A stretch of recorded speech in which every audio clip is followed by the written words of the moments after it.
Now that the 2013 growing season has come to a close, everyone's asking, well, how did it turn out? To sum it all up in just one word, it'd be early. Starting right off in February, we had 60-degree temperatures that led right into March, moving up to 70 and 80 degrees. And this was a little bit scary for a lot of the growers. If any of that green tissue on the vines was to go down below 32 degrees in the cool nighttime temperatures, well, that's it. Fortunately, we didn't have any of those frost zones that came in.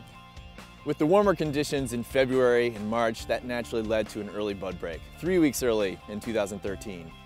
Climatic conditions continued on, and that led to an early flowering session as well. And flowering is a very delicate stage where if we were to get hail or rain, that could be detrimental to the overall fruit set, but we had none of that this year.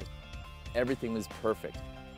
People didn't expect that coming off of the unprecedented quality and yield of 2012 that we'd be able to have that again in 2013, but we did.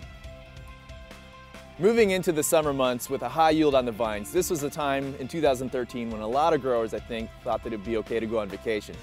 Not the case with 2013. On June 25th, we got our first rain, and that brought in a high humidity level. So we spent a lot of time in the vineyards in July, maybe more so than what we had originally planned, but we were out there thinning both clusters, also pulling leaves, all with the efforts of increasing the airflow to the fruiting zone. And this was going to minimize any kind of rot pressure, but at the same time, this is what also brought those high yields initially down to a more normal level. The more moderate growing conditions that we had in August slowed down that ripening period. And so the 3 weeks that we were ahead at the beginning of the season is actually shortened down to just about 10 days compared to last year. We brought those Chardonnay grapes in the early week of September. The Chardonnay grapes really had this balance that just took all of us by surprise. It had this amazing acidity, just bright and vibrant. It hit the palate from the front, the mid, the back. The varietal character was beautiful. Bright Fuji apple, Asian pear, a little bit of citrus notes on there as well. Absolutely wonderful. And so far in the barrel, it's looking like this might be the best Chardonnay we've ever made. The warmer temperatures that set in mid-September really threw us for a curve in regards to sampling. Now, we were out there sampling for Chardonnay as well, but the Chardonnay was ripening just so uniformly, and it was just perfect. There wasn't a whole lot of difficult decisions that needed to be made.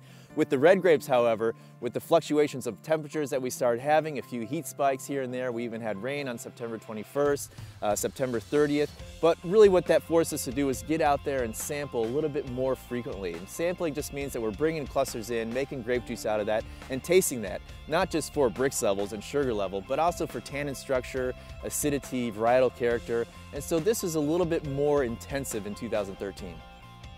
The rain in late September had a lot of people asking questions about the quality of the grapes coming in. But an important thing to remember here is that we already had the Chardonnay and the Merlot in the winery, and those are the thinner skin grapes. Those are the ones that would actually get a lot of rot pressure had they still been on the vines. As far as Cabernet and Petit Verdot go, the later ripening varieties, those have what Rob Davis, our winemaker, would like to call a raincoat. It's basically they're getting a little bit of a rinse before they come in, and that's fine. So it got pretty hectic for us in the winery the first weekend of October. This is when we got that last heat spike, which really brought the degree Brix, the sugar levels, tannins, and acidity of our Cabernet Sauvignon and the Petit Verdot grapes remaining on the vine, all into that perfect balance. So when we tasted that, that meant it was time to go. We brought in all those grapes pretty much almost all at once. So a little bit hectic, but what we're tasting now in the tanks is just perfection. Our Merlot has this beautiful plummy character. The Cabernet Sauvignon, depending on which block it's coming from, either has this beautiful blackberry and cassis flavor to even some more red fruit structure.